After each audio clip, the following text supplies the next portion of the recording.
with was Robyn. And I think that I just have to respectfully go, have a good life. Via con Dios. Welcome back to Glow Gossips USA, the home of the most shocking, emotional, and jaw-dropping sister wives revelations you won't find anywhere else.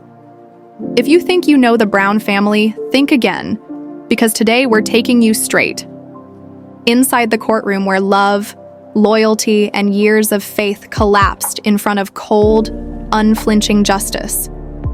What happened here will change the Brown family forever, and you're about to hear every detail. The judge's voice cut through, the heavy silence like a blade through glass.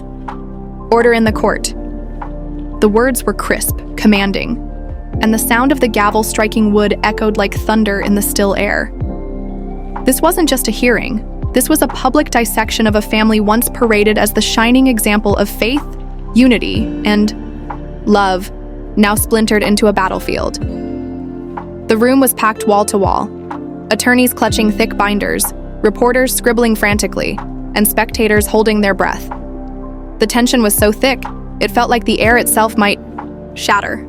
Outside, a wall of cameras and flashing lights awaited, vultures in the form of journalists, ready to feed on the downfall of America's most famous plural marriage. Kody Brown sat at the front, his golden hair pulled tightly back, a suit darker than the man fans remembered from years of warm, TV-ready smiles. His jaw was clenched, his eyes locked on the desk before him. This wasn't about money anymore. It was about his reputation, his legacy, and the life he had vowed to 4 women and 18 children. Across from him, the women who once shared his life sat together, though unity was now just a memory. Meri sat closest, her hands clasped, eyes avoiding Kody entirely. Beside her, Janelle, calm, composed, but with that stillness that hides a storm. And Christine, farthest left, chin high but eyes burning with years of unspoken betrayal. They were no longer sister wives. They were opponents in a war that could no longer be fought behind closed doors. A small army of lawyers stood ready. Stacks of evidence, photographs, financial records. They weren't here for polite conversation. They were here to win. The judge read aloud, "This court is now in session to hear the case of Brown versus Brown, Brown, and Brown." His tone was sharp, the weight of the words enough to still every breath in the room. The charges were clear. Disputes over marital and communal property, accusations of financial misconduct, and even custody complications. Every private battle, every whispered betrayal, every dollar earned and spent was now fair game for the record. Christine's lawyer was first to rise. Tall, composed, his voice was precise but cutting. "My client gave more than 2.5 decades of her life to this family, raising 6 children, contributing financially, building stability. She was promised fairness and respect. Instead, she received no legal protection, no security, and no dignity in her separation." Kody's attorney tried to object, but the judge waved it off without a second thought. Janelle's lawyer followed, her voice firm. "My client was not simply a wife. She was a business partner. She invested in real estate, generated income, and helped raise children who weren't biologically hers. Today, she asks only for the return of what she rightfully earned." Meri's attorney was softer in tone, but his words pierced just the same. Meri entered this marriage believing in mutual respect. That respect is gone. Though the legal bond was severed years ago, her emotional and financial contributions did not vanish. Then Kody's lawyer rose, defensive from the start. "Mr. Brown acknowledges the difficulties in these marriages, plural. But every decision he made was for the good of the family, not personal gain. He will not be painted as a man who abandoned his responsibilities." There was no jury, but the gallery, filled with reporters, extended family, and even some of the Brown children, sat as silent witnesses to the implosion of everything the world thought they knew about this family. The first wave of evidence hit like a bomb. Stacks of deeds, financial ledgers, and documents tied to the infamous Coyote Pass property. Every line item told the story of how intertwined and messy their finances had become. Christine took the stand first. Her voice trembled, but each word grew stronger. "I never wanted to be here," she told the judge. "But promises were made to me and my children, and they were broken." Meri followed, her tone calm but devastating. "It's hard to describe what it's like to become invisible in your own marriage.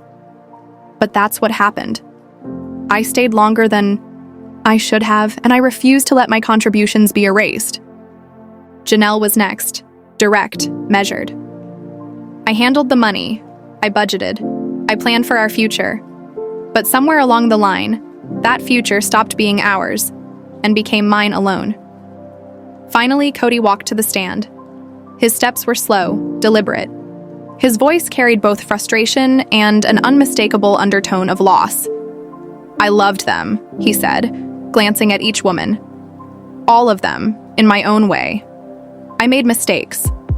I didn't see the signs. But I never stopped trying to keep this family together." The judge remained silent, taking notes.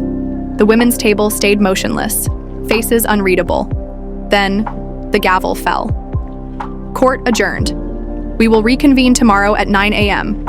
Kody and Robyn slipped out one door, their lawyers in tow.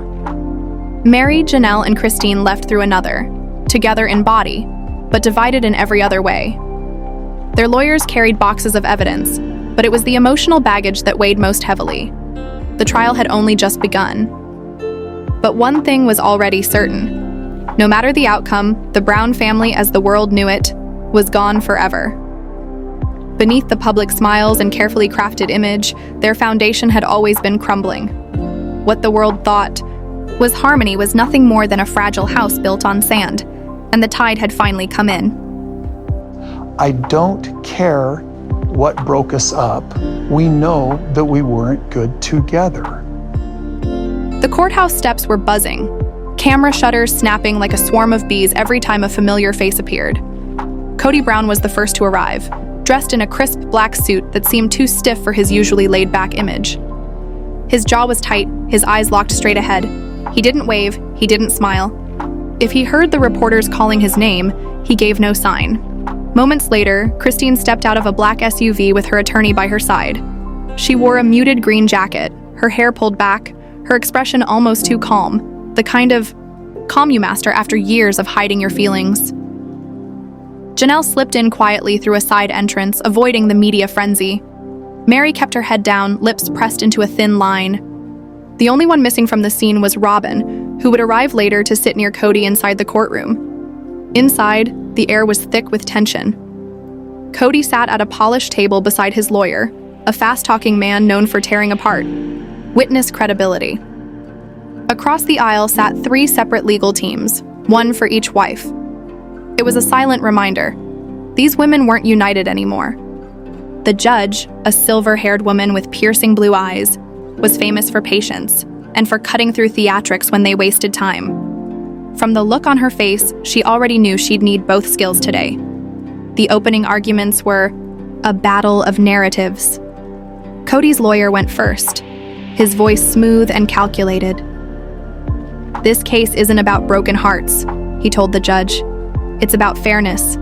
It's about property, assets, and the legal rights of a man who spent decades supporting a large and complex family." He painted Kody as the provider, the planner, the man who carried the financial weight of multiple households. Christine's attorney wasted no time. "This is the story of a woman who gave her youth, her energy, and her entire adult life to a marriage that failed her," she declared. "She built the home, raised the children, and kept the family running, only to be left with nothing."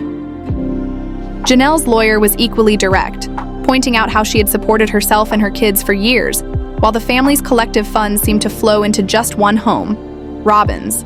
Meri's lawyer spoke softer, but his message was the same. She had been left emotionally and financially stranded after decades of commitment. Then came the bombshell evidence. The family's accountant took the stand, explaining the tangled web of bank accounts, shared businesses, and property holdings. On paper, the money was supposed to be shared equally, but under cross-examination, it became clear it wasn't. Large sums had gone directly into Robyn's accounts. Business loans in her name had been paid off with family funds. Christine's attorney pounced. So you're saying my client's years of work helped build assets she has no legal claim to? The accountant hesitated before admitting, that would appear to be correct. When Kody took the stand, the courtroom held its breath. At first, he was calm, explaining the sacrifices he'd made to keep the family afloat. But the questioning turned relentless. Christine's lawyer read years of text messages and emails, one where Kody dismissed her request for more one-on-one time, another telling Janelle it was practical to send more money to Robyn's home. Then came the message to Meri, "We're not in a relationship anymore, and we never will be." The words echoed through the room. Kody's composure started to crack. His tone sharpened, his answers got shorter. When Christine testified, she was composed but vulnerable.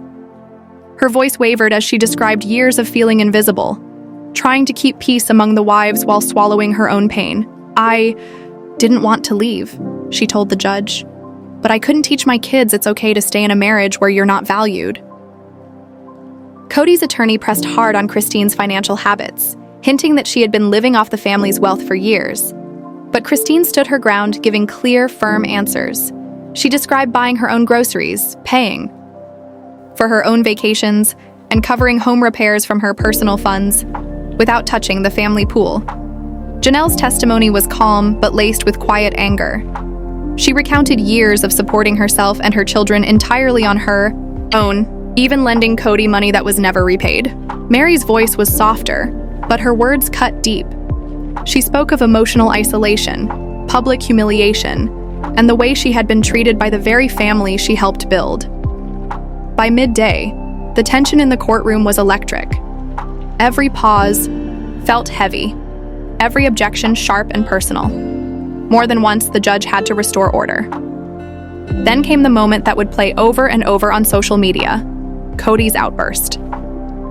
In a heated exchange over the Kody Pass property, he slammed his hand on the table and shouted, "I built this family and you all turned your backs on me." The judge immediately warned, "Mr. Brown, calm down or you will be removed from this courtroom." When recess was called, the family members exited separately, Kody quickly leaving with Robyn, the other wives heading out with their legal teams. Outside, no one spoke to the press, but the headlines were already forming. Explosive testimony, hidden finances, and a patriarch under fire. And this was only the beginning. By the third week, the trial took on its most emotional chapter yet, the custody battle. Not over young children, but over influence, trust, and who would be allowed to maintain relationships with the younger family members. The Brown children were scattered, some living independent lives, others still with Robyn, all touched in some way by the family drama. The attorneys debated holidays, phone calls, and visitation, as if love could be scheduled on a court calendar. Christine's hands were clenched tightly in her lap, her knuckles pale. Janelle's eyes darted around the room, never settling. Meri tapped her pen against the table in restless rhythm. Kody leaned forward, arms crossed, whispering to his attorney. The first witness was a family therapist who testified that several children felt torn between loyalty and resentment, and that some relationships might never fully recover. Then Christine's lawyer presented the evidence that changed the entire mood of the court, a letter written by the late Robert Garrison Brown to his father. As soon as it was mentioned, the entire room fell silent. In the letter, Garrison wrote that it felt as though Kody considered Robyn's home his real home and the rest of them were just background. He reminded his father that he spoke more about anger and money than about his children's pain. "If you can't see me," the letter ended, "then maybe I need to learn how to live without you." The courtroom was still. Christine was in tears. Janelle's eyes were glassy. Meri's shoulders trembled slightly. Kody's eyes were red, but his face was like stone. The judge reminded everyone that these were the words of a son who was no longer here, and that they should be treated with respect. Christine's lawyer argued that emotional neglect had fractured the family long before the trial.